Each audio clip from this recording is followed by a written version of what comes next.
to look at the present and with an eye to the future. And I would like to tell you that we're still here. When we meet, we call the Zoom meetings C.S. Lewis and the Three Ladies. I would like now to give the floor to Dr. Sorin Mocanu, the Vice Rector for Quality Management and Institutional Strategy, who is giving us his official greeting on behalf of the Rector, Professor Tudorel Toader.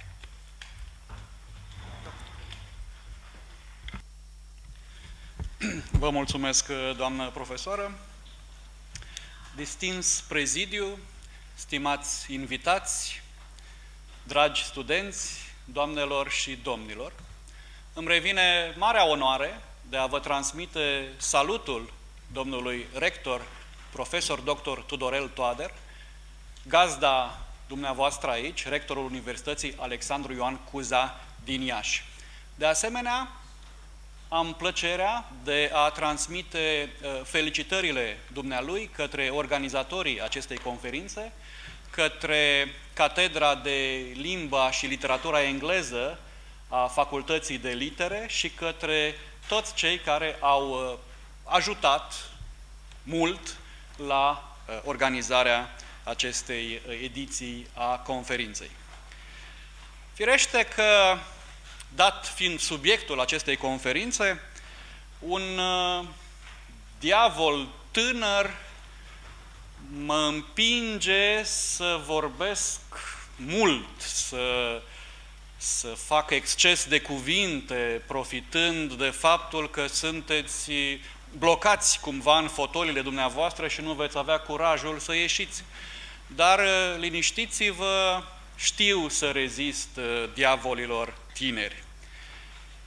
Pe de altă parte, un diavol mai bătrân mă împinge să fiu vanitos, să comunic doar ceea ce trebuie, doar ceea ce este potrivit să fie spus într-o astfel de situație, să vorbesc doar puțin.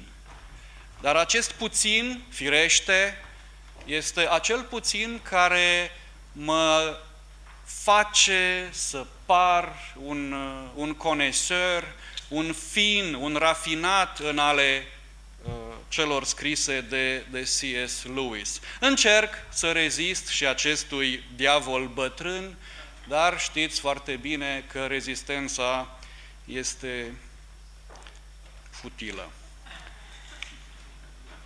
Așadar, nedorind să mi se piardă sufletul, nedorind să cad în păcatul lăcomiei, nu-mi rămâne decât să urez mult succes colegilor, invitațiilor care vor conferenția, să urez momente, zile plăcute invitațiilor, studenților care vor învăța din nou câte ceva într-un spațiu și din partea unor oameni pe care nu i-au cunoscut decât din cărți, decât din articole.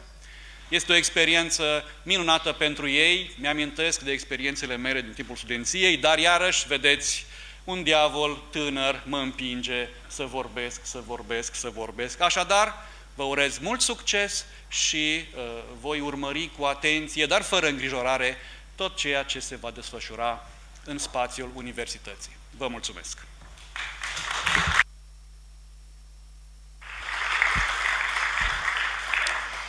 Thank you.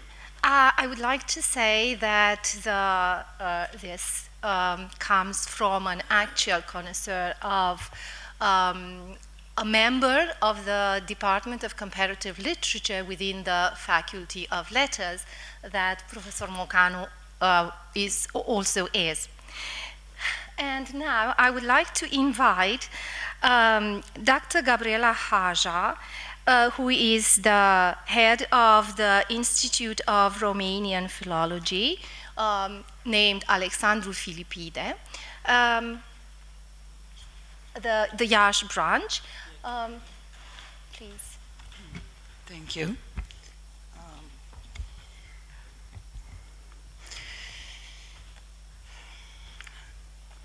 Dear colleagues, honorable guests, I will start my intervention with two quotes.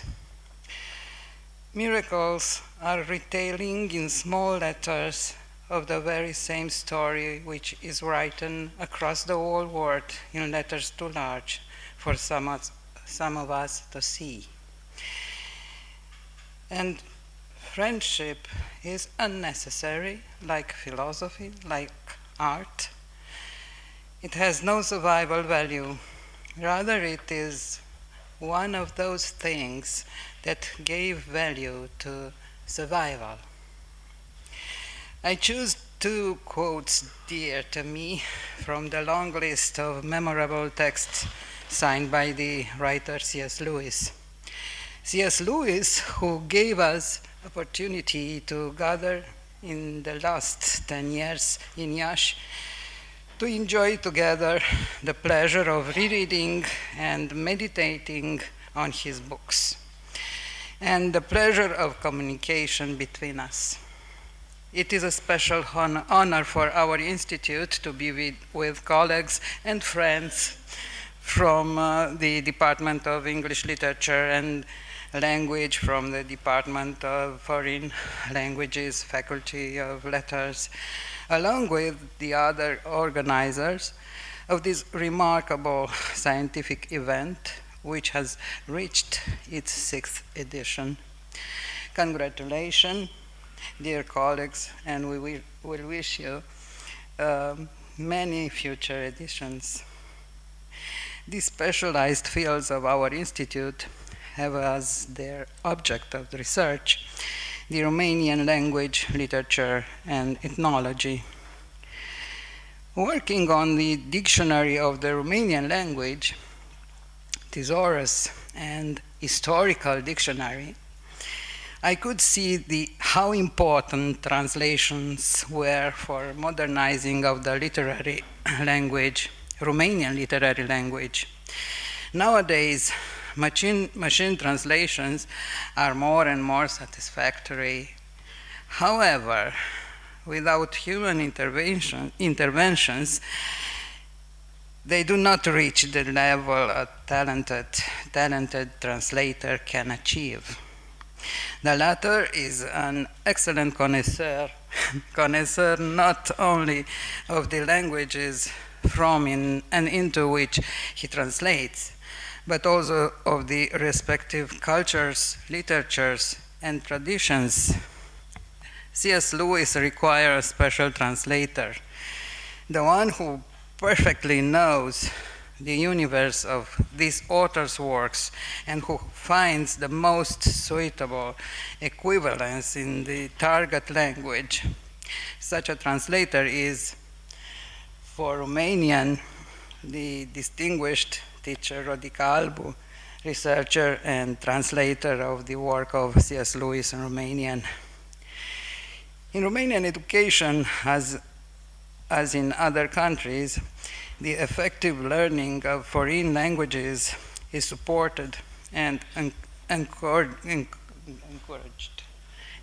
encouraged, especially those with wide circulation.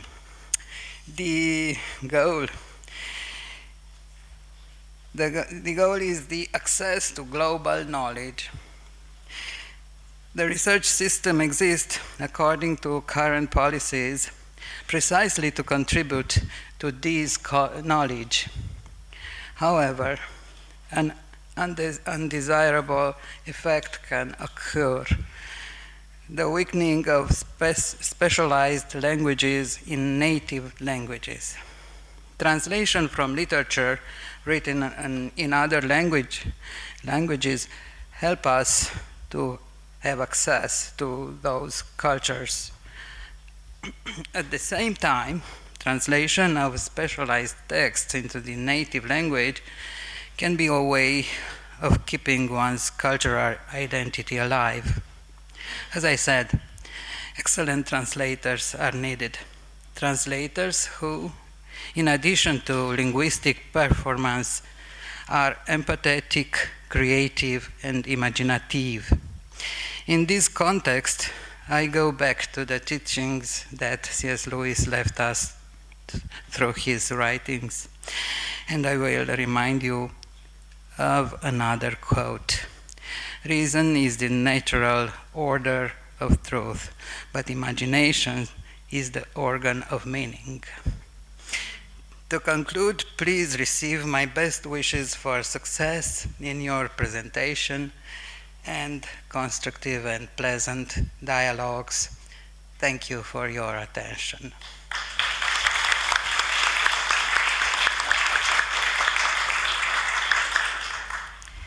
Thank you, Dr. Haja, and I think we have to take heed of your words about the need for translation and for translators, besides interpreters of C.S. Lewis's work.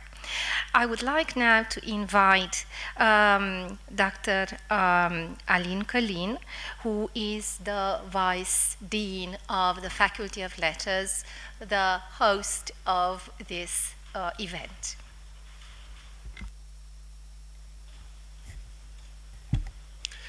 Distinguished members of the Presidium, respected colleagues, dear participants, dear students, in a time where there is a constant talk about progress, evolution, digitalization, artificial intelligence, future, change, a conference emerges proposing, without falling into obsolescence, a theme that stands in stark contrast to today's themes, a theme about the enduring values of the past. Shedding light on the academic persona of the professor in a context where student-centered teaching is discussed more and more, balancing and relating literature and theology with all the values and moral principles they encompass represents a breath of paradoxically fresh air. With all the humility of the non-specialists, I was happy to see that there are also conference themes that deviate from the current trends or trajectories. Remembering, not forgetting, some outstanding personalities of the culture is itself a necessary value today, especially since the personality of C.S. Lewis is too little known by non-specialists. Congratulations to Dr. Teodora Ghiviriga for the inspired idea of organizing a conference with this theme. Welcome and congratulations to the participants on behalf of the Faculty of Letters. We are honored and privileged by the presence of international personalities at this conference. May you all have fruitful meetings and discussions. Thank you.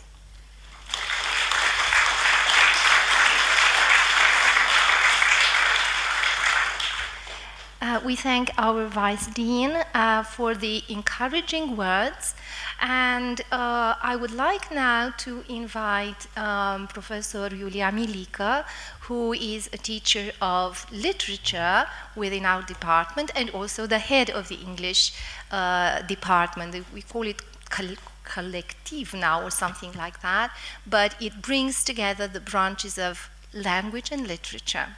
Professor Iulia Milică, who would also remind us, everybody, that we belong to a most distinguished and long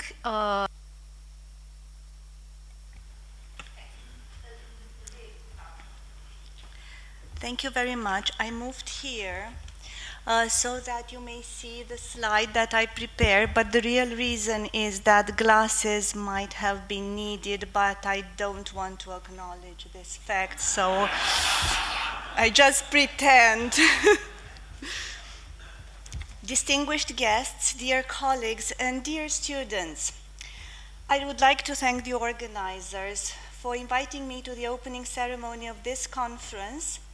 And besides representing the English department and thus sending our best wishes to all the participants in the conference, my presence here has another goal.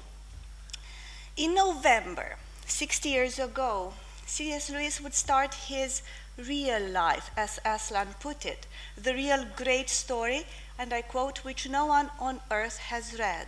His death, however, was not an ending, as his legacy was to grow and spread far and wide across continents, oceans, and decades, even in unexpected ways and places. What would he have said if he had known that somewhere in a town in Eastern Europe, in the 21st century, academics, writers, researchers, and students still celebrate his life and works? November and coincidences, or destiny. In another November, 35 years ago, the first episode of the TV series The Chronicles of Narnia was aired on BBC. Still in November, exactly 10 years ago, November 7th and 8th, right?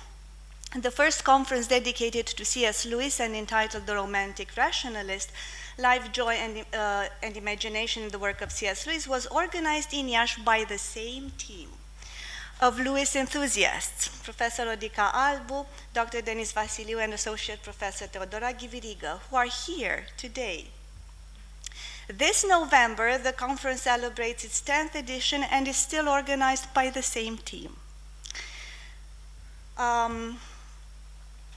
Going further back in time, 400 years ago, the first folio of Shakespeare's plays was published. It seems that it was November 8th, they say.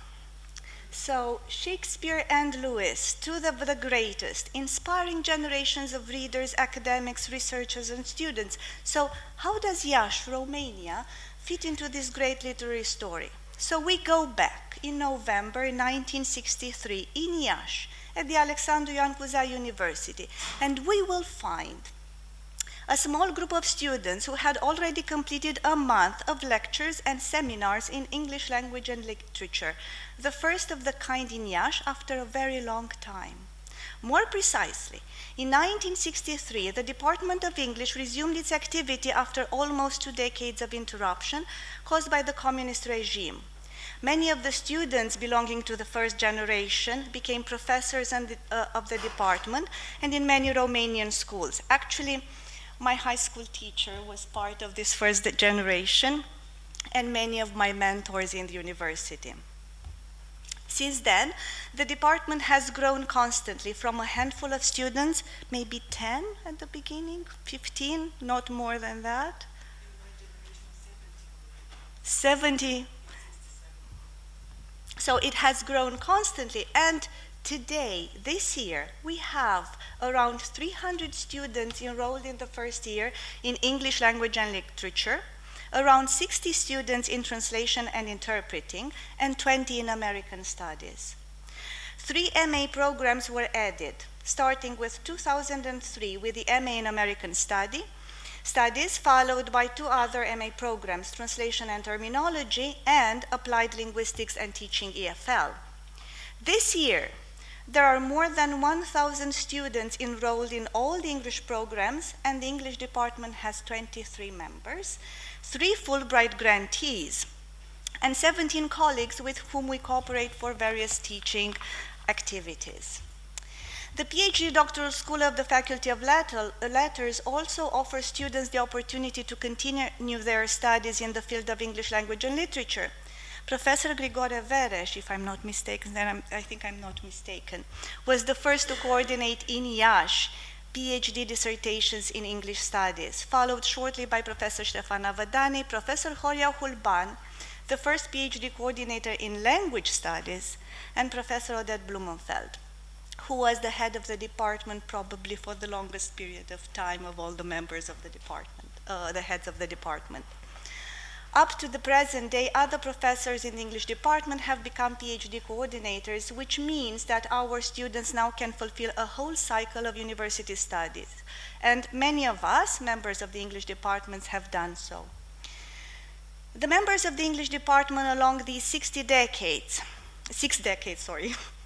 have dedicated their activities to teaching and research. And looking back, there is a wealth of teaching materials, textbooks and anthologies, monographs and scientific studies, conferences and symposia, research grants and collective works.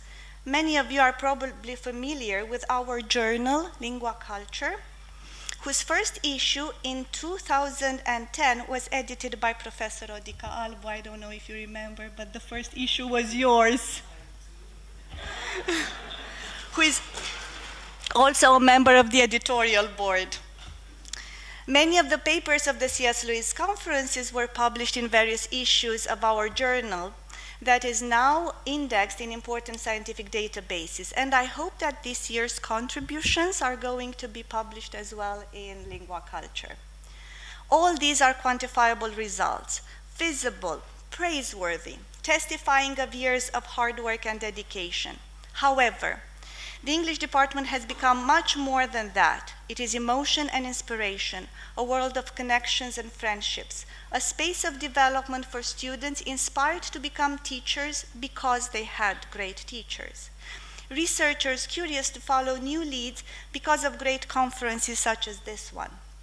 The English department is a cradle of fond and dear memories, hard work and turning points, sad moments at the loss of dear professors, and happy moments of success and celebration.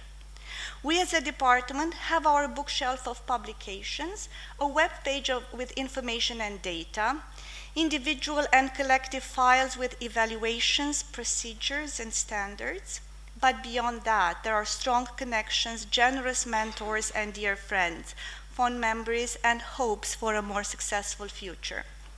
I would like to thank the organizers for having given me the opportunity to include our department's anniversary in this wonderful event, hosted by C.S. Lewis and under the watchful gaze of Shakespeare, whose statue has become a trademark of our department. So if you visit the department, you are going to see that statue. I would like to thank all of those who have helped us grow. I wish you all a fruitful conference, and I am sure that you will make the most of this opportunity to create long-standing networks of research and cooperation, and why not long-standing friendships. Thank you very much.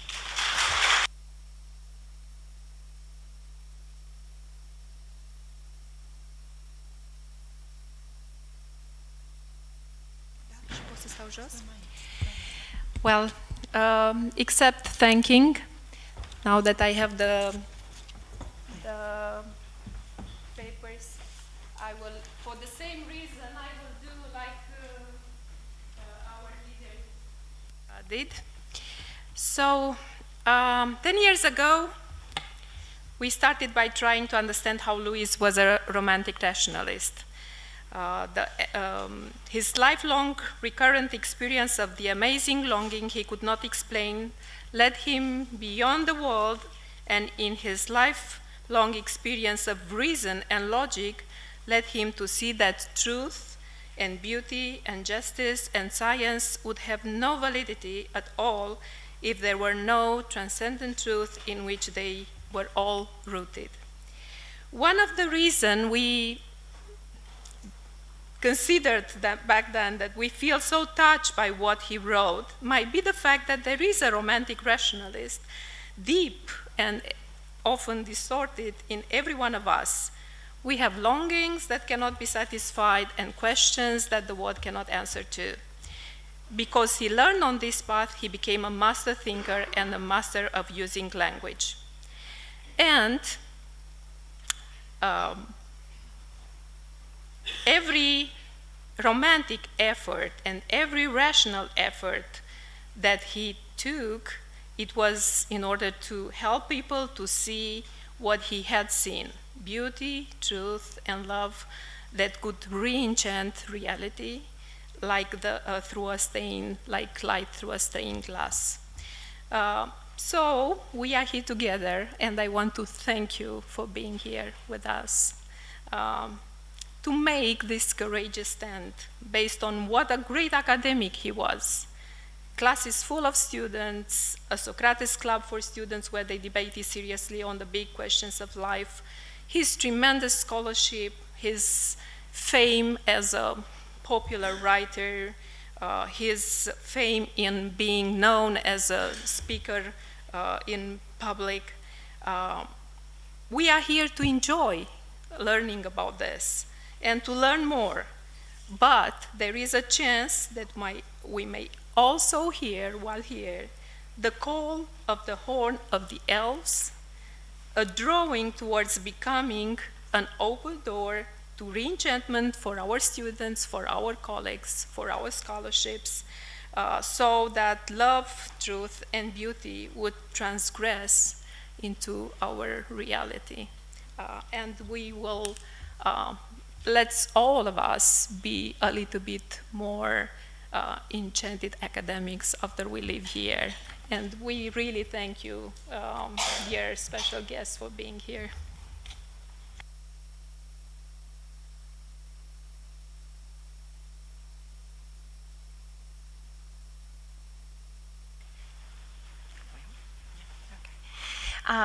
Thank you to all our speakers for their generous words and generous offer of their time for being here with us. And now comes a very important moment. We will hear and see, right? An address, a recorded address by Professor McGrath, one of the most important, most relevant C.S. Lewis, of C.S. Lewis's work and life. And then we are invited for a more comfortable position in the front rows. And I would like Professor Albu to conclude this transition to the next part of today's panel with a few words about Alister McGrath and his work. Kicking for the last 60 years, yes. And while listening to our head, I had lots and lots of thoughts flying here and there through my mind. One of them was that one of the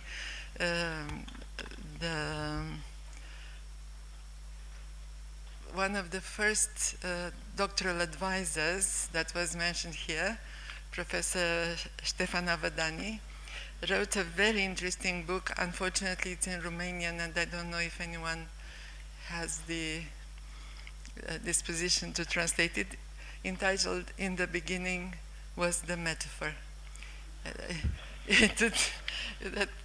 And while listening and seeing, I felt like mentioning the fact that Shakespeare's bust that you saw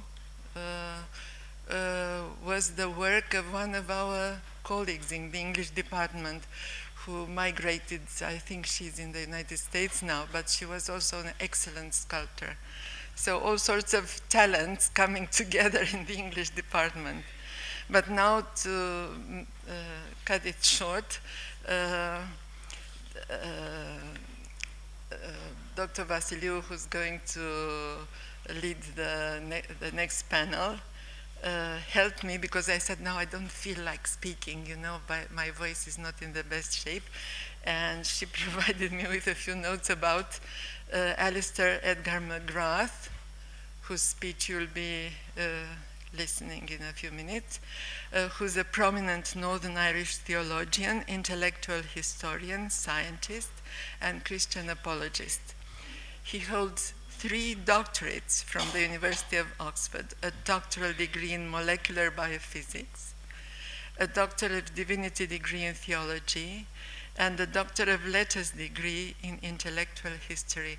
We have witnessed this phenomenon in the last decades of science and religion approaching, coming together, communicating. Here in Iași, we've had for several years a journal called the Journal for Science and Religion. I don't know if I remember the exact title, but anyway, and there was a permanent dialogue between the two. Moreover, I should show this book, which is, you know that Alister McGrath published one of the more recent biographies of C.S. Lewis, and this is the Romanian version. Those of you who feel like learning more about C.S. Lewis in Romanian, I think it is... the only one translated into Romanian. Yeah, there is no other one in Romanian, so that's a great chance for the ones who don't feel very comfortable with reading in English. Okay, and now we'll be moving, yes, to... Yeah, you continue. I invite our guests to have a seat in the front row so that we can watch and listen to Professor McGrath's address to the conference. So this is not just a random record, but it is directly addressed to the participants in this conference. I hope you'll enjoy it. Hello, my name is Alister McGrath and I'm a Professor of Theology at Oxford University. And I'm delighted to be able to speak to you on the topic of C.S. Lewis, although of course I'm very sad that I can't be with you in person. I would very much have liked to have come to Romania to be part of your conference, but unfortunately I'm just so busy I can't. But I can encourage you in this conference. I'm going to tell you about what I find so interesting about C.S. Lewis, partly because I think you'll find them interesting as well. There is so much for you to discover in C.S. Lewis. I discovered C.S. Lewis back in 1974. I was then an undergraduate at Oxford University. I had been an atheist as a teenager, like Lewis himself, of course, and both Lewis and I were born in Belfast. We both came to Oxford. We both discovered Christianity at Oxford. And having discovered Christianity at Oxford, I was beginning to ask questions like, why do Christians believe in the Trinity and things like that? And many of my friends said, look, you really need to start reading C.S. Lewis. He will give you good answers to those questions. So I did. And in 1974, I went to a bookstore in Oxford and bought a copy of a book called They Asked for a Paper. It's a collection of essays by Lewis, and read them. And one of them was called Is Theology Poetry? It's a lecture given at Oxford in 1945. And this is the final sentence of that lecture. I believe in Christianity as I believe that the sun has risen, not only because I see it, but because by it I see everything else. It's a wonderful statement, and in fact it's on C.S. Lewis's memorial stone in Westminster Abbey in London. And it really helped me to see that Christianity offered a big picture. It was like a sun rising on a dark and misty landscape, and suddenly you could see what was there. You could, in effect, see things properly. Perhaps there was some shadow and mist remaining, but nevertheless, Lewis helped us to see that Christianity gives us a big picture of reality. It brings things into focus. It allows us to make sense of our world, and that's so important. Now, Lewis himself began as an atheist. During his teenage years in Belfast, he was very aggressively atheist, and that was reinforced when he had to serve in the British Army during the First World War. His argument was that all this violence and destruction surely shows that there is no God. But I think Lewis later realized this was a very poor argument. If there is no God, well, the First World War still happened, and that means the only people you can blame for the First World War are human beings. And that's bad news for humanism, which says that human beings are fundamentally good. Lewis went back to Oxford to begin studying classics and then English language and literature, and during this time he was an atheist. He was appointed as tutor in English language and literature at Magdalen College, Oxford in 1925, and that really was the basis for many of his very important works. But something else was going on, and that was Lewis's reconsideration of God. And we find Lewis really feeling during the 1920s that atheism was probably right, but it was very, very dull and unexciting. It denied the existence of God, or said God was not meaningful, but it offered you nothing in its place. It, in effect, was a meaningless view of life, and Lewis felt very strongly that although he was an atheist intellectually, his intuitions, his imagination, his feelings were all saying there is a bigger world than atheism is able to offer, you need to discover it and enter into it. Now, Lewis began to believe again in God, probably in 1929. And he really describes this process in his autobiography, Surprised by Joy. It's a very interesting discussion.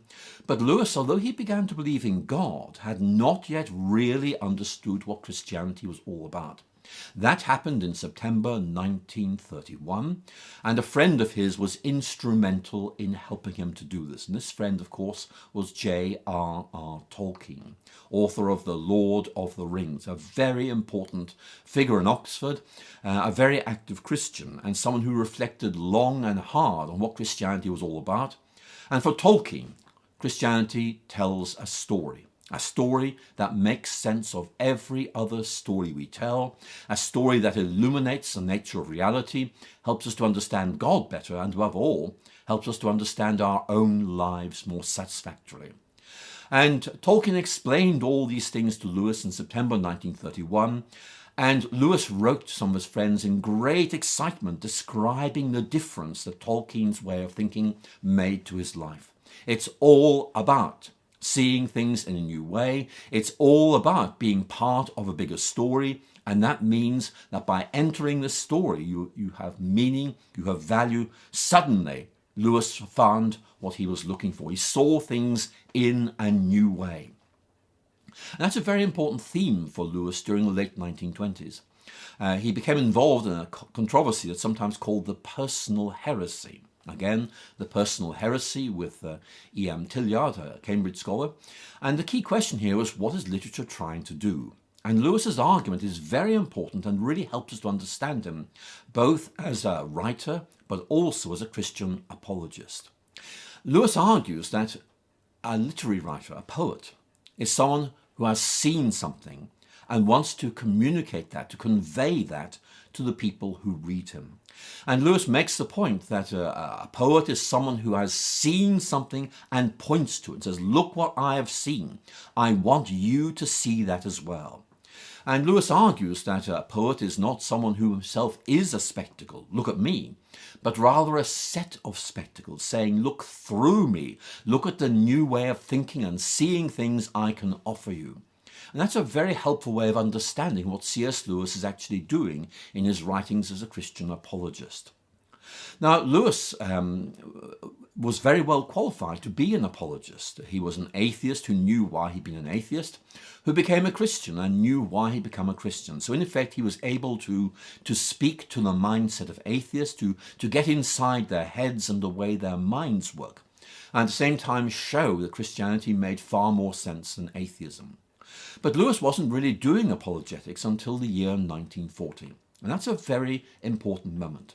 Because in 1940, Lewis published a little book called The Problem of Pain.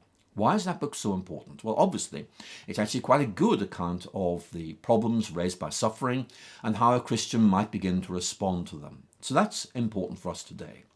But the book was important for Lewis. Why? Because Lewis was asked to write that book. Someone, in effect, approached Lewis and said, we need a book on this topic. We think you are well qualified to explain to people who are not religious believers what this is all about. Would you please do it? And Lewis began to realize this was a book of apologetics. Someone else had validated his own sense that he was being called to be an apologist, that is to say, someone who would explain Christianity, defend Christianity to those who were outside the faith. The book did very well, and Lewis began to really enter into this new role as an apologist, very often using rational arguments, but increasingly appealing to the imagination and using stories. Now, I think is a very important point, because certainly Lewis's use of stories is absolutely characteristic. And Lewis developed this in dialogue with other Christian thinkers at Oxford in a group called the Inklings. The Inklings. And I'm sure you will all know about these. Lewis, J.R.R. Tolkien, and various friends who were all Christians and interested in literature would meet weekly during Oxford's term time. They would meet socially just to ask how they were. That's in the Eagle and Child. You've probably seen pictures of that pub. But then on Thursday evenings, they would meet in Lewis's room at Malden College for serious discussion of literary themes. What were they working on? They would in effect submit their texts, their ideas to their friends who were critical but encouraging. In other words, they would help them to develop their projects, help them to burnish them, to make them better. And certainly some of Lewis's writings, some of Tolkien's writers clearly benefited considerably from this. And I want to say how important this is. If you are a writer, you will know how important it is to have critical feedback from other writers. Lewis both received that criticism and gave it, and it's really important. But Lewis was now an apologist, and someone at the British Broadcasting Corporation read The Problem of Pain and thought, this man can write very well. This man can speak at a level that engages ordinary people. This was during the Second World War, and Lewis seemed to the BBC to be someone who could speak to the nation about the Christian faith and the difference it made at a very difficult time in British history. So they had to check whether Lewis actually had a good broadcasting voice. Now, anyone at Oxford could have answered that question. Lewis had a very rich, very resonant voice. He packed lecture theatres out. He was an amazing speaker. And the BBC found very quickly that Lewis actually could speak very, very well. And so Lewis gave a series of broadcast talks, and then they were so successful, he gave 3 more. And you will find those 4 series of talks published in Mere Christianity.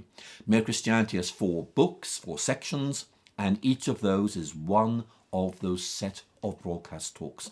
They are so accessible. And that I want to emphasize is one of Lewis's trademarks. He is very easily comprehensible. He writes well. He writes engagingly. He writes in a way that's accessible to ordinary people. And I envy him. I wish I could do that better. I think that's another thing we can learn from Lewis, how to write well, how to explain yourself, how to use good images, how to, in effect, capture the reader's imagination and do some very exciting things with them. But Lewis, I think, really began to realize that stories were very, very important at multiple levels, including apologetically. Lewis began to realize this when he read the science fiction novels of H.G. Wells. You may have read some of these, for example, The Invisible Man, The War of the Worlds. They all date from the 1890s. And Lewis liked these books. They had very good plot lines. And he also noticed something else. What H.G. Wells was doing was to use a narrative framework, in other words, stories, to convey his own worldview. In the case of H.G. Wells, this was a kind of evolutionary naturalism, a form of materialism. And Lewis began to get an idea, and the idea was this. What if I could use the same genre, narrative, as H.G. Wells, but use it to develop, promote, and explore a very different worldview, namely theism or Christianity? And we find this being done in Lewis's science fiction trilogy, which in many ways is a landmark series of books. It's Out of the Silent Planet, Perelandra, and That Hideous Strength, which in effect use narratives to open up some very big questions about human nature, who we really are, and in particular the way in which we use science. And Lewis clearly found that very helpful in developing his skills at using stories as a way of doing apologetics. But of course, we're now moving into the Chronicles of Narnia, because this, in my view, is where Lewis excels as a narrative apologist. Lewis began to get the idea of writing the Chronicles of Narnia, I think, by reminiscing about his own childhood. He was very, very fond of reading children's books, which had very strongly imaginative storylines, and loved them. He found he could enter into these stories of Beatrix Potter and others about little animals having a great time, and loved them, and began to wonder, when I was a child, I didn't really like Christianity very much. And in part that was because it was presented in such a dull way. What if I could present Christianity in an imaginative and exciting way, appealing to the imagination? In other words, tell a story. And the Chronicles of Narnia really emerged from Lewis's desire to explore how he could use children's stories as a way of capturing the imagination of his readers and begin to help them understand what Christianity was all about. Now, the key thing to appreciate here really is that Lewis knew Christianity very well and had come to understand how stories were really significant. Somehow telling stories seemed to access something deep within humanity. And he'd learned this, I think, from J.R.R. Tolkien. Tolkien argued that the use of stories was not simply, a happy accident, a kind of ornament, a way of making something dull more interesting. For Tolkien, there is something about us as human beings which means that we respond very, very well and very, very deeply to stories. And Tolkien located this theologically in the idea that we are created in the image of God. For Tolkien, that means that we possess within us an imaginative template given to us by God. And in some way, we're able to use stories to recall and represent the Christian story of how God entered the world, redeemed us, and so on. So for Tolkien, this is in effect something that is theologically legitimate and apologetically very important. And Lewis grasped this point and saw the Chronicles of Narnia as a way of doing this.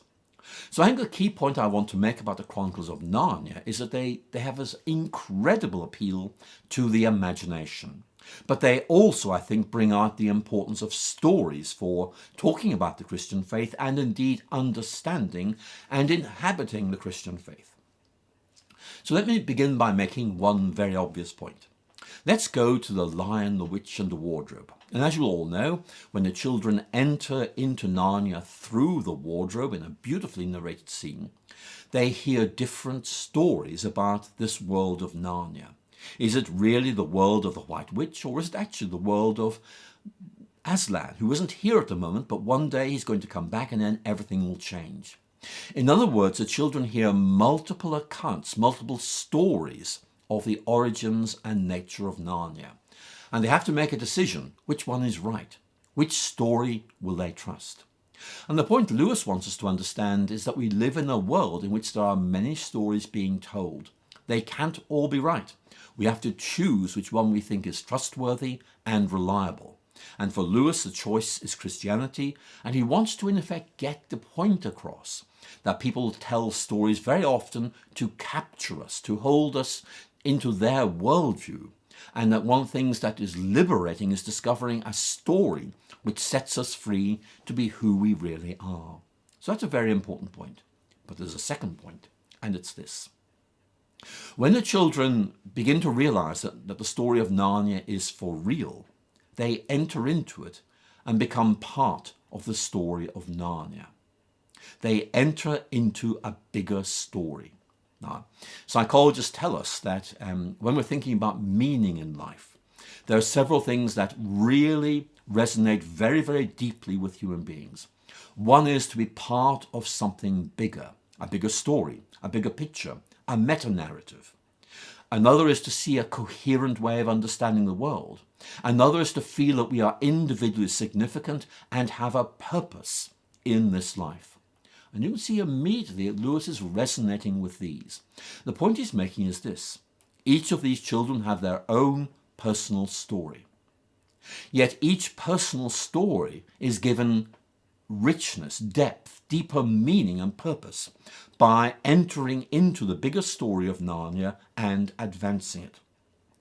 So for Lewis, faith is about partly allowing our story to become part of the bigger Christian story, in which each of us asks, how can I allow my story to be of service to this greater story? How can I become part of this bigger story, and in doing so, in my own distinct way, move that bigger story ahead? It's a very interesting point, and I think it's really worth exploring. Lewis also tells stories to explain difficult theological concepts to his readers. For example, sin. Sin is a very difficult idea to explain, but in The Voyage of the Dawn Treader, Lewis uses the example of one of the characters, Eustace Scrubb, a British schoolboy, to try and get across the idea that sin is entrapping. It's a force that holds us captive, and we cannot break free from it on our own. That's very much coming from Romans chapter 7, as I'm sure you will know. And so Lewis tells a story. Eustace Scrubb is a very greedy person who in effect becomes overcome by his greediness and as a result finds he's trapped. And Lewis portrays this using the idea of Eustace becoming a dragon. A dragon in Norse mythology, which of course Lewis loved, is a symbol of greed. And Eustace, now a dragon, discovers he cannot revert, he cannot go back to what he was. He's trapped inside a dragon. What can he do? He tries to scratch off his skin to become Eustace all over again, but he can't. He is unable to free himself from the identity he has now assumed and doesn't want to be that. And then Aslan arrives and is able to redeem Eustace. He scratches off the dragon's skin, he throws Eustace into a deep well, he is washed, he's cleansed, he's restored. And the key point that Lewis is making using a narrative is that sin entraps, but Christ liberates. It's a very important point, very well made. So I know you're going to have a great time in your conference. There's so much about Lewis to explore. I'm going to end this talk in a moment. I'm going to do it simply by picking up on 3 things that I think are really interesting about Lewis. Here they are. Number 1, Lewis's use of the imagination. Lewis, in effect, although in many ways he's a very rational thinker, Mere Christianity, for example, presents some very good arguments for the existence of God, is nevertheless somebody who fundamentally thinks in pictures. He asks us to reimagine our world, to reimagine ourselves. The imagination is really important. That's why stories are so central to Lewis, because they ask us to picture the world. And for Lewis, Christian apologetics really is about, in effect, using the imagination. It's inviting people to step into the Christian way of seeing reality and experience how satisfying, how authentic, how liberating it actually is. And that's something that few other apologists do, and it's a very distinctive feature of who Lewis is. But secondly, Lewis is also quite a rational thinker. I've already mentioned Mere Christianity, but when you read, for example, books like, Miracles, you see Lewis really beginning to give very good rational arguments for not just the rationality of faith, but also for the whole question of miracles. Lewis uses reason, but is not limited to reason. And that seems to me to be a really important point. And the third point I want to make is that Lewis actually engages the emotions. In other words, he recognizes the importance of human feelings. He also, I think, is able to say, look, we can engage emotions apologetically. For example, the deep feeling that many people have, that there is something really significant that they want to discover, but they have not discovered it yet, and nothing that is created or finite seems to be able to satisfy us. And so for Lewis, Christianity is able to meet our deepest longings, to satisfy our heart's desire. In other words, it's about achieving emotional fulfillment. Again, not many people think like that, but it's a very important theme in the New Testament and very important for many early Christian writers like Augustine of Hippo. And one final point as I close. As you will probably know, Lewis moved from Oxford to Cambridge in the final decade of his life. And while he was in Cambridge University, he began to do a different kind of apologetics. At Oxford, he was engaging people beyond the church. He was reaching outside the community of faith, saying something like, Christianity is reasonable, Christianity can be trusted, you need to explore this. At Cambridge, he wrote books like Reflections on the Psalms, The Four Loves, which are actually really aimed at a Christian readership. They're inside the church. And Lewis, I think, reminds us very, very clearly that apologetics is not simply something done beyond the church, but something done within the church. It's very important to reassure people of the credibility, the appeal, the depth of the Christian faith. And Lewis does that very well, not just to those outside the church, but also to those within it. Now listen, I have skimmed the surface of C.S. Lewis. There is so much that needs to be said. All I can say is I began to read Lewis in 1974. I'm still reading him today, and he repays study beautifully and brilliantly. I really hope your conference will go well. So sorry I can't be with you, but listen, you have C.S. Lewis to read and talk about. I think you're going to have a great time. Thank you very much for listening to me. I hope the conference goes really well. And goodbye from Oxford.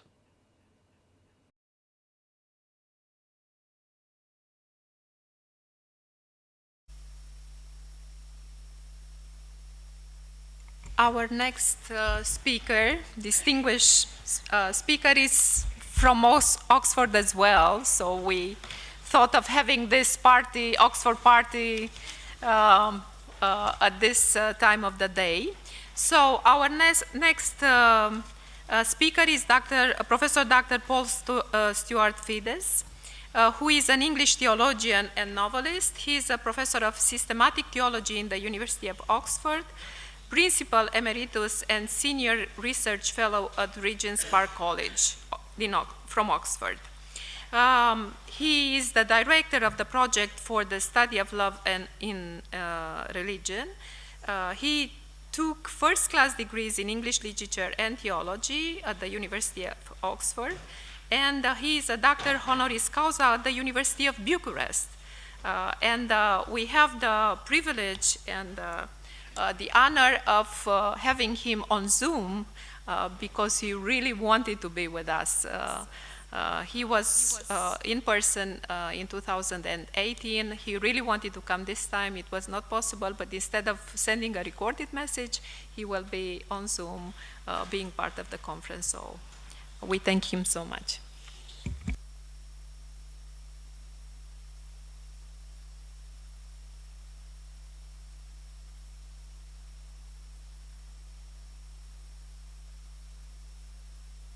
Well, good afternoon to you all. Can you see me and hear me? Ah, there we are, I think. Well, I'm so sorry that I can't be with you for your conference to meet old friends and to make new ones in the wonderful company that Dr. Denise Vasiliou has brought together. But I thank her and you for the invitation to speak through this digital media. I look forward to some personal interaction at the end of my paper through question and response. And I've been asked to speak on the general theme of theology and literature. And I've added as a subtitle the question, 2 disciplines or 1 world? And I hope you'll see why as we proceed. Literature and Theology is the title of an international academic journal published by the Oxford University Press. It's also the title of hundreds, perhaps thousands of courses and modules in universities and colleges around the world. Numbers of such courses have multiplied in a remarkable way over the last 30 years. Our conference over the next couple of days also fits, I think, into the area of literature and theology. But what does the word "and" mean in the description, literature and theology? I fear that too little thinking has been done about the relation between these 2 disciplines. Are they just 2 academic fields thrown together piecemeal? Or do they really belong to 1 world, 1 academic world of research and teaching, and also 1 reality that exists as an area of truth and beauty to which we have access? My concern as I look at the content of some of these courses of literature and theology is that they don't truly integrate the 2 disciplines, and the shortfall can be apparent starting from either discipline. Those who are most concerned with theology may fall into the habit of treating literature as a kind of illustration of a theological scheme they have already constructed. Then literature isn't allowed to make its own impact, but is simply regarded as a validation. On the other hand, those whose chief concern is literature may treat theology simply as source material, noting the derivation of some passage from a theological or biblical work, but not allowing it to have any hermeneutical force. Let me give an illustration. In his play, The Merchant of Venice, Shakespeare portrays Portia as making a powerful plea in court for the Jew Shylock to show mercy when he appears to have power over the life of the merchant Antonio. It appears that by strict legal argument, Shylock has the right to exact the penalty of a pound of flesh from Antonio, which will surely kill him. Shylock is demanding to have the justice given to him by the legal bond Antonio has entered into, and by the whole system of the law of Venice. In her famous speech, Portia declares that the quality of mercy is not strained. It droppeth as the gentle rain from heaven upon the place beneath. It is twice blessed. It blesseth him that gives and him that takes. And she continues, therefore, Jew, though justice be thy plea, consider this, that in the course of justice none of us should see salvation. We do pray for mercy, and that same prayer doth teach us all to render the deeds of mercy. Now the literature student, hunting for sources, finds that Portia is alluding to the argument of the Apostle Paul in the book of Romans, that salvation is offered by God not on the basis of reward for keeping the letter of the law, but as a free gift of mercy and grace. The Arden edition of the play footnotes Romans chapter 9, verses 30 to 32. Moreover, Portia's words about the prayer that teaches us to be merciful is a reference to the Lord's Prayer at Matthew 6, 9 to 13. And even her opening words about mercy dropping as the rain from heaven and a double blessing are the echo of other biblical texts. These sources must be noted in any reading of the play. On the other hand, the theology student will find that the phrase, in the course of justice none of us should see salvation, illustrates one of the various doctrines of the atonement to which the Church has subscribed throughout the ages, and which she personally might find convincing. The theologian might hold a transactional doctrine in which the death of Christ somehow satisfies the demands of God's law. Or she might hold a more transformational theory in which the love of God shown at the cross is stronger than any power of law. Shakespeare may then be enlisted to support a particular theology of atonement. Now, there's some truth in both the approaches of source identification and theological illustration. But is this really all that can be said about the interdiscipline of literature and theology? Does this sufficiently bring the two disciplines into dialogue with each other? Is this really one world? I'm going to return to this example later on, but for the moment I want to admit an important difference between literature and theology that we mustn't glow over. So I'm going on to section 2. I hope you can see that on the handout that you have. 2 disciplines, 2 movements. Stories and poems reach out beyond themselves to something that we might call mystery. A reality that transcends everyday experience, which we feel is of ultimate concern to us, and through which we sense there are depths of meaning in life that we can't comprehend. Words seem inadequate to describe this something. The poet George Herbert, having piled up a glittering heap of metaphors about his experience of prayer, concludes with the bare phrase, something understood.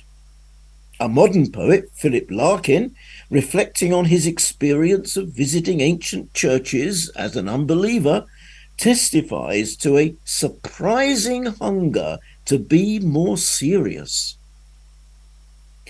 Stories and poems point to this mystery by offering a different and unfamiliar world to our imagination in two ways. First, they console us with the assurance of order in an everyday world that appears random and chaotic. And second, they promise something new in a world that appears to be dulled by routine. Neither the order or the newness are under our control, and both can only be hinted at, not objectively described. Let's unpack these two dimensions of mystery. In the first place, the story in a novel or a play creates a world that has a shape in the midst of our formless and fragmented life. Tragic dramas reflect the threats of death and loss that come to us daily, but with the difference that here they bear the meaning of being part of a whole story, where in life they may seem random and haphazard. Hamlet, on the point of death, can command his friend to go on living in this harsh world to tell my story. And Othello requests of the officers who witness his suicide that, when you shall these unlucky deeds relate, speak of them as they are, nothing extenuate, nor set down aught in malice. Then must you speak of one that loved not wisely, but too well. Othello may be self-deceived in his summary of his story, but at least he has one. There's a mystery of wholeness, of a weaving together of fragments that the story evokes, and this is what comforts us. However, at the same time, it awakens us to something new. The story, with its once upon a time, offers us the hope of ever new beginnings in a world where nothing seems new under the sun. It invites us to immerse ourselves into lives other than our own, to extend our range of consciousness. We feel, as does a rather ordinary lady in one of Virginia Woolf's novels, who takes part in a village pageant and exclaims, "You've made me feel I could have played Cleopatra." These ways that stories have an effect upon us are also characteristic of the poetic image. Metaphors, symbols, and similes have their place in the narration of a novel, but are the very essence of poetry with its compression of meaning. Stories offer the promise of a mysterious new creation, and the poetic image has a similar impact. By comparing one thing with another, it shows both an underlying unity between things in the world and also puts them together in new ways. The poet asks, in effect, have you noticed that this is like that? And this both brings something new out of a verbal sign and unifies it with others. For example, in a sonnet describing his sense of desolation, Shakespeare uses an image of trees in winter. He writes, "That time of year thou mayst in me behold, when yellow leaves, or none, or few, do hang upon those boughs which shake against the cold, bare ruined choirs, where late the sweet birds sang." Bringing together the poet's feeling of a loss of creativity, where late the sweet birds sang, bringing this with the cycle of nature as the wood moves from autumn into winter, offers some elegiac consolation, unifying a human experience with natural life, and so evoking a world of wholeness. At the same time, the reader has awoken to new correspondences, not only between trees and the poet as places of song, but between the trees and the branchy pillars of monastic choirs fallen into ruin where once choristers sang. By bringing two verbal signs together in an image, new levels of meaning are given to both. Between the objects compared, there is room for vibrations of undertones and overtones. Something altogether new happens which can't be paraphrased in prose. All use of image will contain, to some degree, both these two ingredients of a mysterious new world, the dislocating and the unifying, that is, the novel, the newness, and the formal, the wholeness. Imagination, as Coleridge perceived, is a vitality which, he said, dissolves, diffuses, dissipates in order to recreate.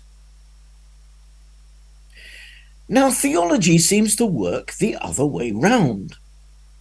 While a movement towards mystery is characteristic of novels, poetry, and drama, quite the opposite might seem at first sight to be true of Christian belief. In literature, stories, and images, these are used playfully and experimentally to hint at a kind of reality which the reason can't properly comprehend. But a faith based on events of revelation asserts that the final mystery has actually disclosed itself to us, and human images and stories take their place in witnessing, however imperfectly, to this encounter with a self-revealing God. The initial movement isn't from the world to mystery, but from mystery to the world. As the theologian Karl Barth expresses it, revelation seizes the language. The order and the newness after which literature feels is disclosed as a new revelation in Christ. Belief in divine revelation as a movement from mystery to the world will elicit attempts to state the mystery at the heart of life, to tell the story, and so to clarify the language of faith. The theologian tries to create a coherent and consistent system of thought, putting into concepts, doctrine, that wholeness and that newness of reality that imagination is feeling after. There's always a momentum within theology to infer concepts from images, to impose limits upon the boundless energy of symbol, and to attempt a summing up of the accidents and the loose ends of stories in one unified story. Put at its starkest, creative literature tends towards openness of meaning, while Christian theology tends towards closure. Now, I say tends because, of course, there can be no literal account of a God who is unique and who can't be compared with anything in the world. To whom will you compare me that I might be like him, demands God through the prophet Isaiah. Doctrinal statements are thus bound to go on using symbol and metaphor to talk about this incomparable God. Holy Scripture, on which theology is based, is itself a piece of literature containing narrative, poetry, and drama, with all the openness to multiple meaning that these have. Theologians can't do without story and image, but my point is that they tend to use them in an effort to fix meaning, to define and to limit a range of possible understanding.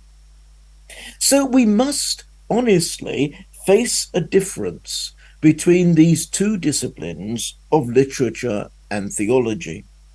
One a movement to mystery, the other a movement from mystery. Can there then be one world?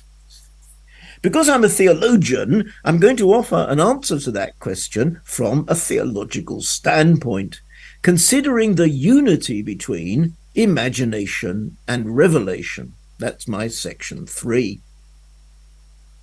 The gap begins to be narrowed when we consider more carefully what it means to claim that God has revealed God's self or spoken a word to us. Taking into account the relative cultural context, This can't essentially be the communication of propositions by God, but rather the unveiling of God's very being. In a phrase of Karl Barth's, revelation is the person of God speaking, not the sending of a message. The Christian confession from earliest days has been that the divine revelation has been focused in Jesus Christ, so that God is believed to express God's self directly in a person, not in a list of concepts and creeds. So if God gives God's self generously like this, then revelation can be nothing less than an encounter with the speaking God, where speech is understood as self-expression, an opening, an offer of the divine self. We must understand all the concepts and propositions of Christian doctrine to be response and witness to revelation. This opens up the way for saying something similar about symbols, metaphors, and stories in literature. I suggest that image and story, wherever they appear as part of a movement towards mystery, can all be understood as human response to a self-revealing of God. In poetry, drama, and the novel, the imagination reaches out towards mystery, towards a reality for which we feel an ultimate concern, but which eludes empirical investigation. As Jacques Derrida proposes, the consciousness transcends itself towards something other than the world, which it treats so often as an object to be dominated. It is open to an event which both promises and threatens to come into our present moment without ever being possessed or even categorized.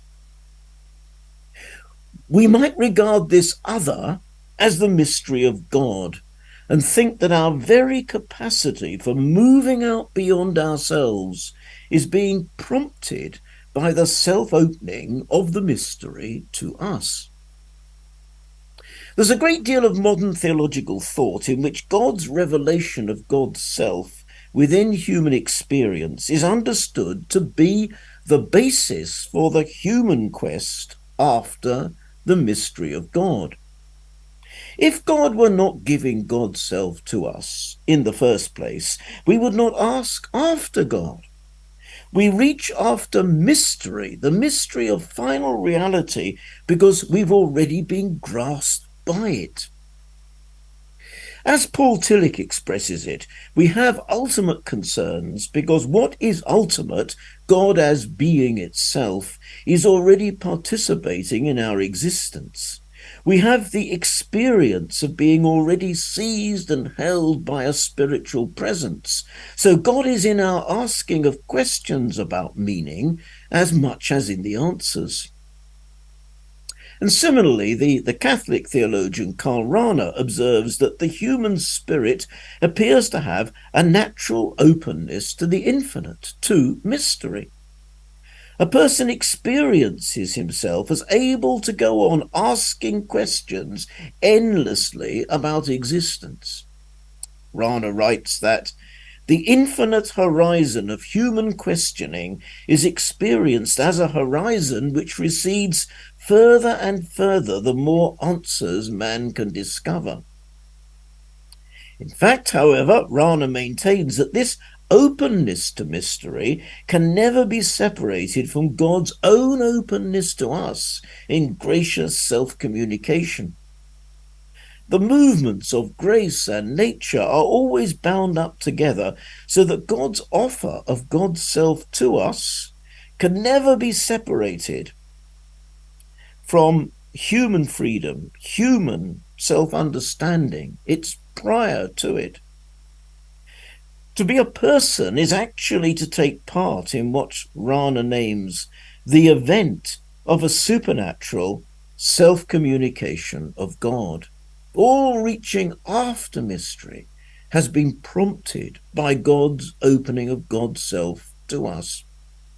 That's why all creative writing, concerned as it is with human experience, is occupied with themes that will also occupy Christian faith and theology. The movement of the human spirit towards mystery is bound to overlap with the theological understanding of the human spirit as being grasped by a transcendent reality. As long as we don't pretend that the secular writer is actually making the jump from one dimension to another, then the theological perspective upon revelation allows us to bring any writer's use of metaphor, symbol, and story into conversation with images and stories from the Christian tradition, together with the Christian concepts that are used to organize and limit them. In this intersection between imagination and revelation, there is no cheap synthesis, but a costly kind of dialogue.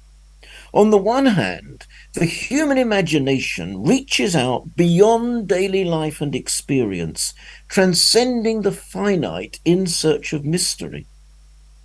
On the other hand, in revelation, the God who is mystery unveils God's self to the world. Wherever the self-opening of the human imagination meets the self-disclosure of God, the results will be surprising and unpredictable, but always enriching. The work of the theologian, tending to closure, must always be broken open by the imaginative expansiveness and playfulness of literature. So the project of literature and theology is, I suggest, a dialogue. In one direction, the images and the narratives of literature can help the theologian to make doctrinal statements. In the other direction, doctrinal concepts can provide a perspective for the critical reading of literary texts. And so on to section 4. If we're to enter upon this kind of dialogue, we should notice that the way that literature relates to theology is not all the same. I suggest we can find at least 3 types here, which in theological perspective are types of response to revelation. First, there are artworks which hold traditional Christian images and stories in tension with new images and stories, but without any explicit commitment to the religious tradition. And when I use the term commitment, I'm referring to what's characteristic of the text, not what we might suppose are the beliefs or intentions of the author.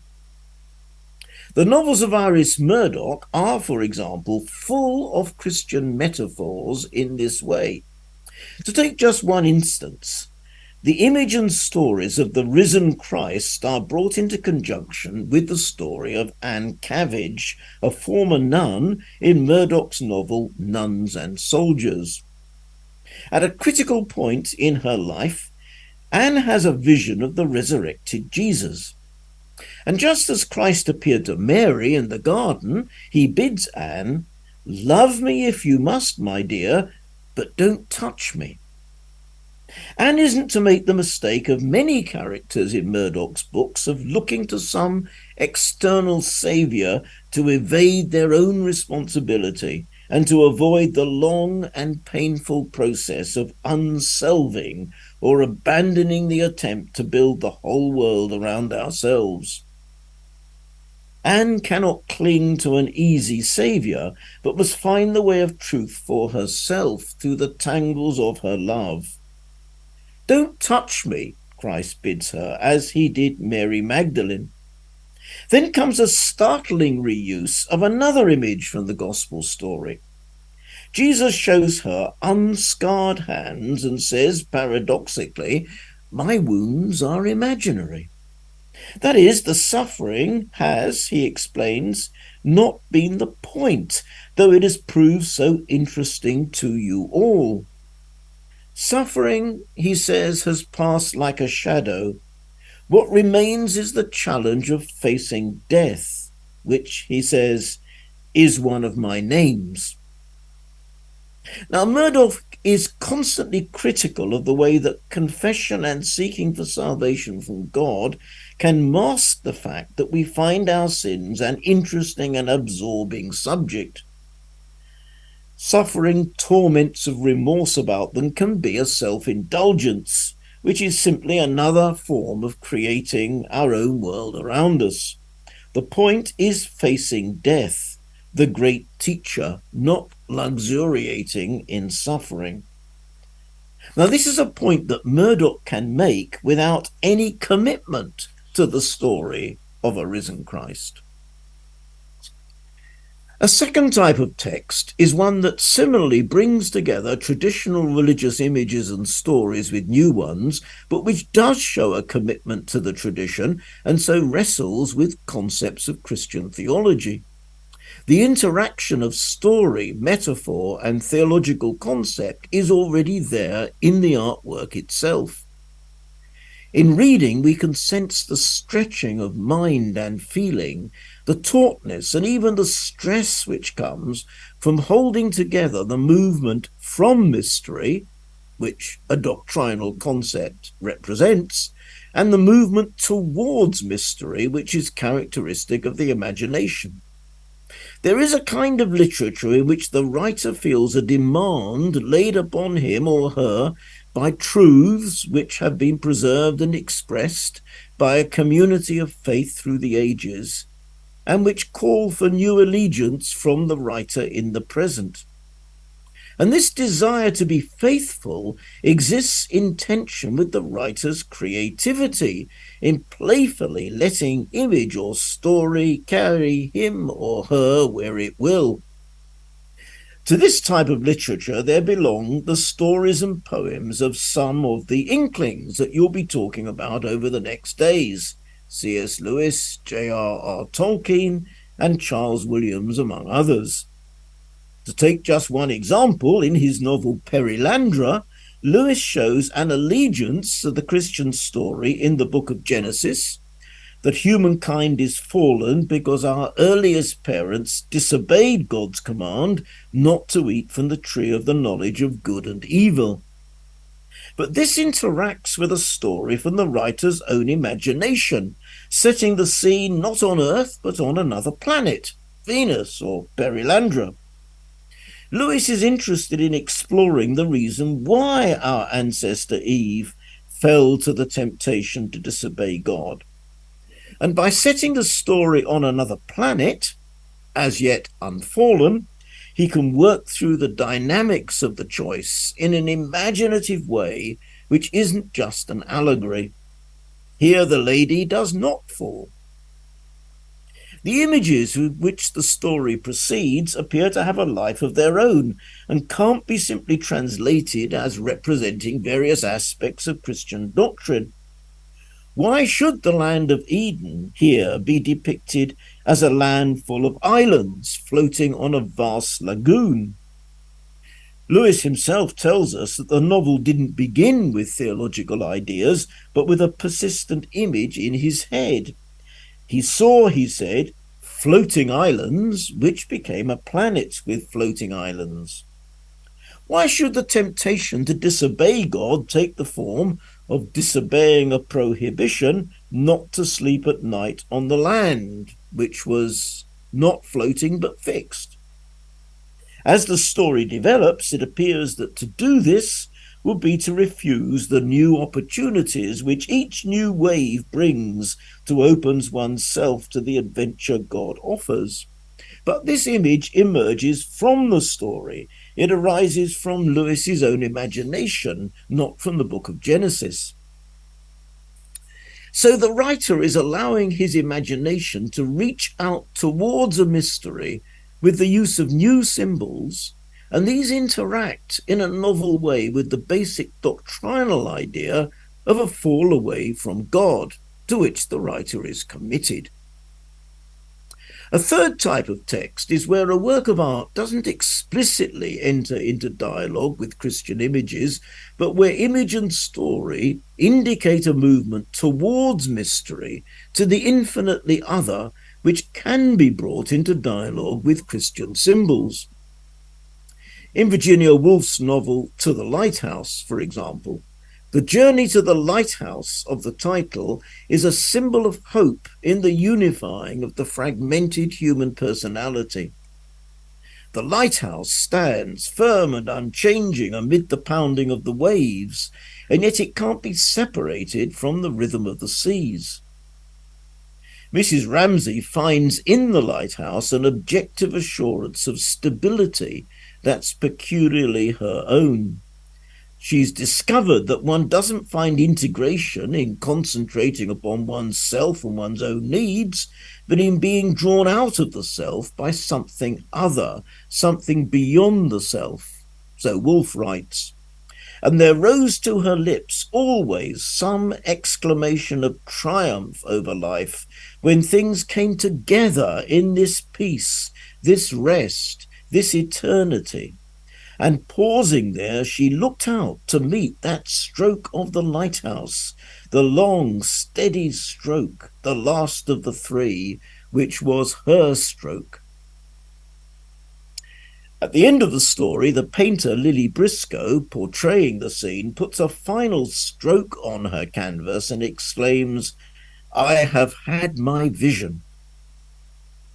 Now, it's legitimate to let the symbol of the lighthouse interact with Christian symbols of eternity, given the understanding of revelation that I've been urging. And so on to section 5. Sensitive then to these different kinds of literary text, let's explore one side of the dialogue between literature and theology. I mean the way that theology may help us to read literature.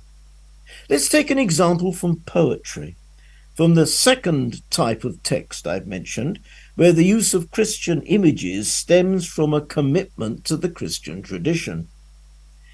In a final group of sonnets, often called Dark Night sonnets, the poet Gerard Manley Hopkins expresses a sense of abandonment by God. Now, how might theology give us a helpful perspective for reading these beyond what a literary critic might have to say? Well, the theologian of today has been constantly faced with the phenomenon of the apparent disappearance of God from human consciousness. The theologian will want to draw her own conclusions from the fact that the modern world is no longer conscious of God as an immediate causative effect in daily life. The theologian will want to ask whether this is witness to the absence or the hiddenness of God. This feature of human experience may not be a sign of the absence or the death of God, but of God's deliberate hiddenness in the world for the sake of human freedom, giving us space to grow up and be responsible. It's probably also a sign that traditional images for the being of a God who intervenes in human life and is accessible like a human person no longer communicates in modern culture. The feeling of an absence is real, but it may be interpreted as hiddenness. If we read the terrible sonnets of Hopkins from such a theological perspective, we shall be alert to this distinction between absence and hiddenness. Reading with this in our minds, we can certainly find a feeling of the absence of God in the three darkest sonnets. In No Worse There Is None, the poet can hardly keep his hold when scaling mountains in his mind, which are frightful, sheer, no man fathomed, and cries out, "Comforter, where is your comforting? Absence." In To Seem the Stranger, the poet hoards his words which are unheard. And in I Wake and Feel the Fellow Dark, he laments letters returned to him from dearest him that lives, alas, away. This all seems to be about absence. But the sonnet Carrion Comfort interprets the experience of that night, that year of now done darkness as a wrestling of the soul with God. The poet knows himself to be scanned by darksome, devouring eyes, a phrase which hints at the look of a lover hidden in the stern gaze of the opponent. In remembering that I, wretch, lay wrestling with my God, he blends the cry of forsakenness of the crucified Christ with a recognition that he is still, after all, dealing with my God. The whole poem reflects the Old Testament story of Jacob's wrestling with God, hidden beneath the guise of a strong man, and recalls Jacob's insistent cry that I will not let you go until you bless me. So, from a theological perspective, the reader is sensitive to these oscillations of the poet's experience between a sense of absence and of hiddenness. And this prompts a theological reader to find a hiddenness of God beneath the apparent absence all the time. On to section 6. I've been exploring one side of the dialogue between literature and theology, reading literature theologically, but now we should turn to the other. We can draw upon literature in the constructing of theology, and I suggest we can find a major contribution in helping the theologian to decide between doctrinal concepts that have emerged in the Christian tradition and among Christian thinkers today. Christian theologians are always being faced with decisions about the meaning and expression of belief. There are alternative ways of formulating doctrine, even when the theologian is aiming at maximum consistency with the tradition. Dwelling in the experience of a poet or in the lives of characters in novels enables theologians to make decisions about the coherence of Christian doctrine within itself and in connection with the world outside the Christian community. To take one example, the theologian may be faced by the question, should Christian love contain elements of what has been called eros as well as agape? Eros is desire, and so will end in the fulfillment of some need in the lover. Agape is self-sacrificial love and gives without any thought of recompense. Can God's own love be eros as well as agape? Well, let's take an example from the first type of literature I've identified, a text which draws on Christian images, but, unlike Hopkins, without any commitment to them. D.H. Lawrence's novels portray characters who attempt a purely sacrificial love, what theologians tend to call agape. These characters nevertheless end up imposing upon those whom they're seeking to love. They insist on only giving love and don't allow love to bring enhancement and fulfillment to their own self as a lover, which is the eros aspect of love. And so the other person is prevented from contributing to the relationship and being essentially herself or himself. And the result is, ironically, an attempt to absorb the other in the very act of self-giving. It's what Rupert Birkin in Women in Love calls the merging, the clutching, the mingling of love. Abhorring this, he wants, he says, to be with Ursula as free as with himself, single and clear and cool, yet balanced, polarized with her. In Sons and Lovers, Paul reflects that Miriam did not want to meet him, so there were the two of them, man and woman together, and Lawrence traces this fatal inability to Miriam's attempt to model herself on the sacrifice of Christ, as she sees it. He writes, she fell into that rapture of self-sacrifice, identifying herself with a God who was sacrificed, which gives to so many souls their deepest bliss.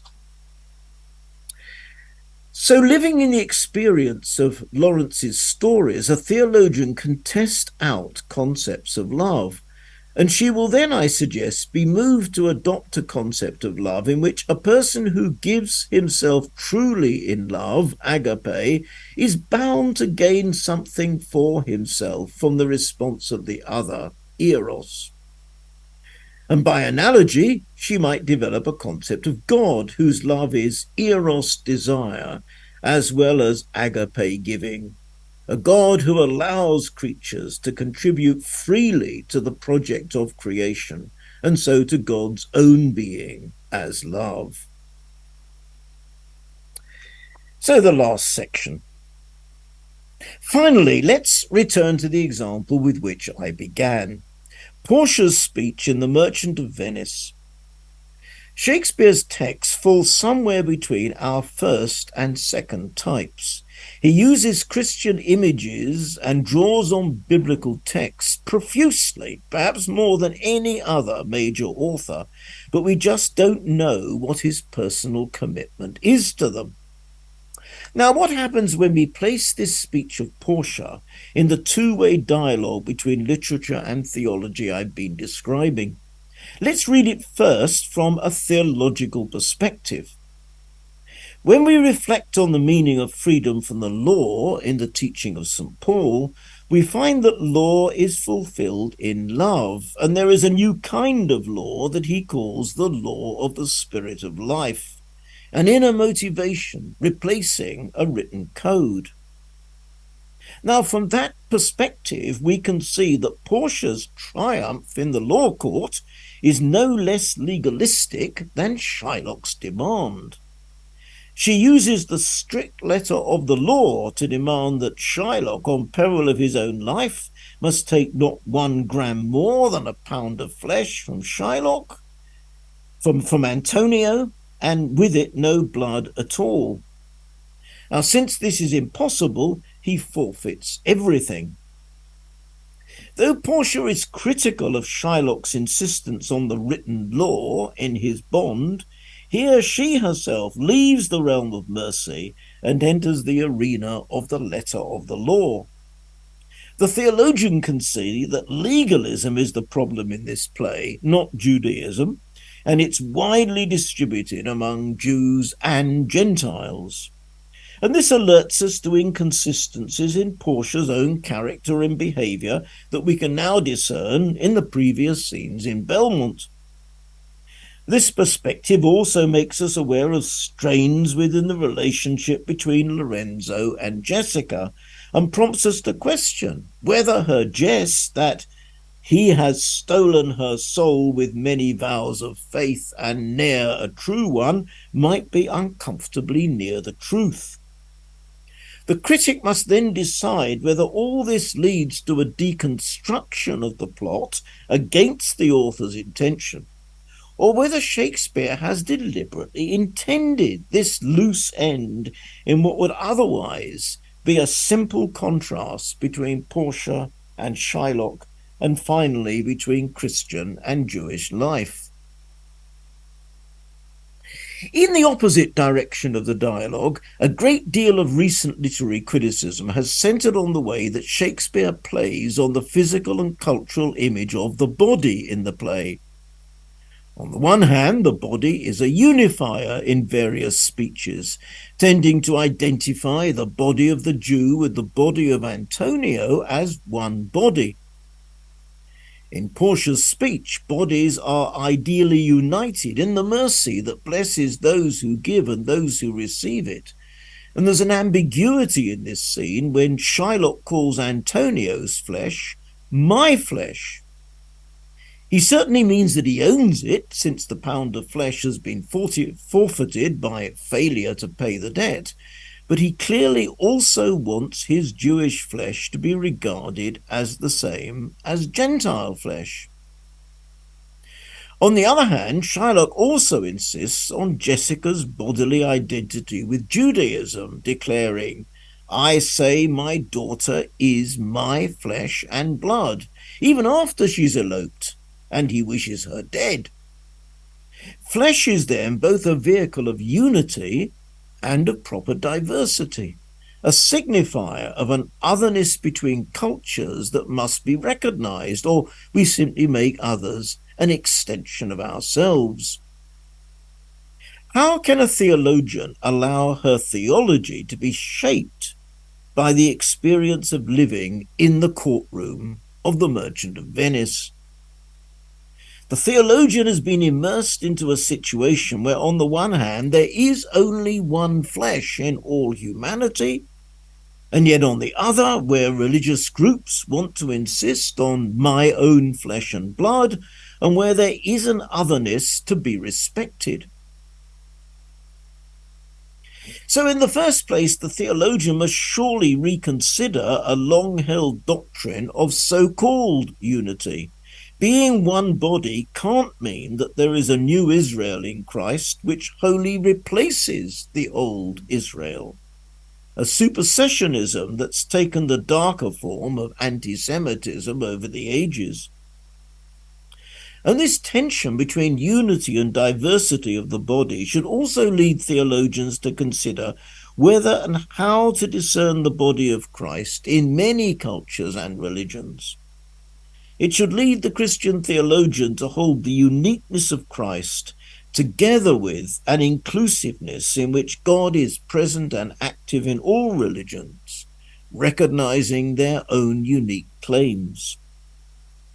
Now, this is just a sketch of the way that the dialogue between literature and theology might be held, getting us far beyond either mere source hunting or illustration.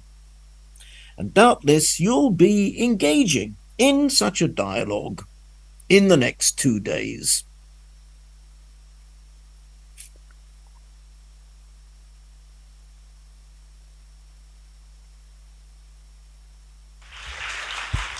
Thank you very much, Dr. Fiddes. We are really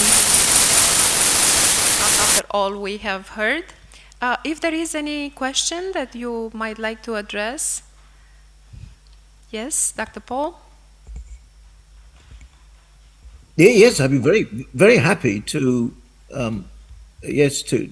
to talk with anyone who wants to speak about, comment on, ask questions. You're very happy.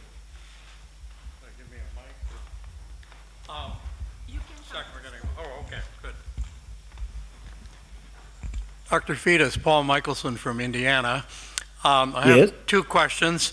One is on literature and theology. Could you talk a little bit about how your book on Williams and Lewis relates to this question? And then the second one takes off from your final remarks and the project that you've been working on love and religion, and relate this to things like war in Ukraine, war in the Middle East. Well, that's a huge question, isn't it? Oh, two huge questions, but thank you for asking them. Well, when I spoke about Perilandra, I talked about the way that that Lewis's imagination as a novelist and indeed as a poet interacts with the given images and symbols of Christianity to which he wants to be faithful. But something totally new happens when you bring the two together. You don't just illustrate the doctrine by the story. So something is happening which is well, unpredictable, which takes us in new directions. And I hope that's what's happening in my book on Williams and Lewis, to show the way that their imaginative development of both story and poetic image interacts with the given Christian doctrine, particularly the doctrine of coherence, an idea which Williams developed and which had a considerable impact on Lewis, the way everything interacts together, mutually indwells each other, and the way that we indwell God and God indwells us. These are established Christian ideas. You find them in John chapter 17, when Jesus speaks about a mutual indwelling of disciples in him and and he and the Father. But what happens when you bring that idea into interaction with creative images and stories? So that's what I hope I'm doing in the book, and I hope you find it there. The other question about love in many religions and the project in which I'm involved in that, yes, that really did come out of this interaction with the Merchant of Venice here, which lays down such a challenge really about the way that different cultures relate to each other. And I wanted to say that the play itself respects both the particularity of a culture, the uniqueness of the flesh within that culture, and yet at the same time is looking for a wholeness of flesh, a unity. And I hope that's what the project I'm doing with love is. On the one hand, it's looking at and respecting the particularity and the uniqueness of the way that ideas of love have been developed, particularly within Judaism, Christianity, and Islam, yet also looks for ways in which these converge with one another. And that's the challenge, to hold together a sense of wholeness with a sense of real difference. And it is literary critics, I think, who've recently shown that that's really what Merchant of Venice is about. And that's a theologian must surely take account of. So I hope that's begun to answer the question. What we're doing in the project is not looking for sort of lowest common denominator, a minimum on which we can agree, but looking for a place where we can meet and encounter the God who is the God of love.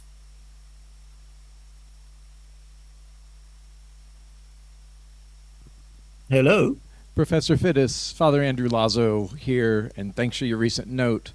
In the middle section, you were talking about the relationship theologians and literary folks have with each other, and I wonder if Lewis's model in Experiment in Criticism of the received rather than the used might be helpful as a way that both sides can kind of adopt a sort of kenosis in adapting what each other has rather than asserting their own position.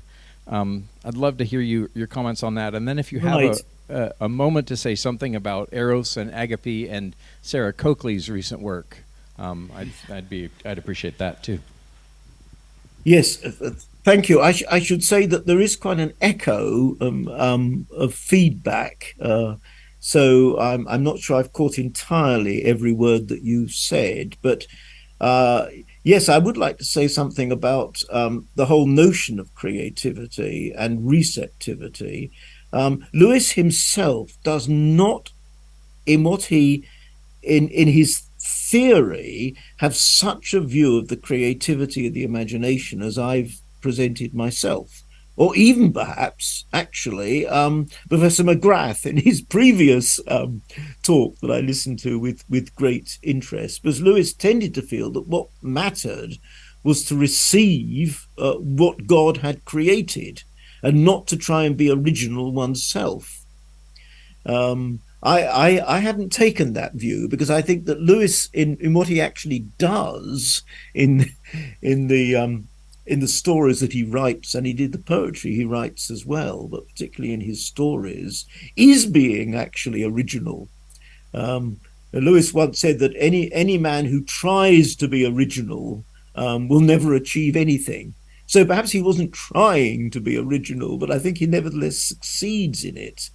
That as well as receiving God's own imagination, God's own creative work, we can become co-creators with God.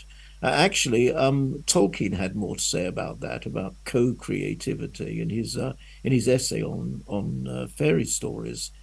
So has that begun to approach this question of receptivity, or have I missed the point that you're making? No, that's wonderful. Thank you. And I also asked about Sarah Coakley and the relationship between Eros and Agape in theology. Yes. Yes, well, Sarah Coakley, among others, of course, has resisted this clear duality between the two, and indeed a bifurcation of the two. You know, and has rightly found the elements of desire within Christian love. It became a bit of a fashion, really, and you still do hear it in a lot of sermons to say that Christian love is totally self-giving. What you see in Lawrence's stories, as I wanted to say, is what happens when someone tries to be totally self-giving in love and therefore not allow themselves to receive anything from the other.